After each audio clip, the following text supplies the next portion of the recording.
Boris Johnson's chief negotiator with Europe today warned post-Brexit trade talks with Brussels would drag on beyond the end of the month. After a week of negotiations in London, David Frost admitted, considerable gaps between Britain and the European Union remain. He said the UK would continue negotiating with the bloc with the belief an agreement can be struck by September. Mr. Frost said, "We have just concluded our latest round of negotiations with the EU. These were the first formal trade discussions to have taken place in London during these talks and were part of the intensified process agreed for July. It is unfortunately clear that we will not reach in July the early understanding on the principles underlying any agreement that was set as an aim at the high-level meeting on June 15.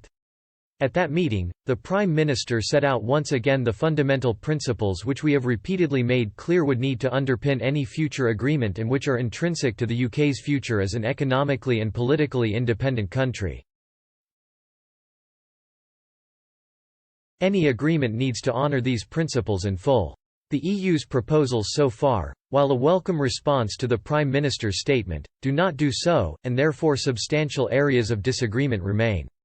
Talks on fisheries stalled with both sides claiming there are fundamental differences between their positions. And on the regulatory level playing field, British negotiators were concerned their EU counterparts to engage with fresh proposals based on world trade rules. Mr. Frost added, "Considerable gaps remain in the most difficult areas, that is, the so-called level playing field and on fisheries. We have always been clear that our principles in these areas are not simple negotiating positions but expressions of the reality that we will be a fully independent country at the end of the transition period.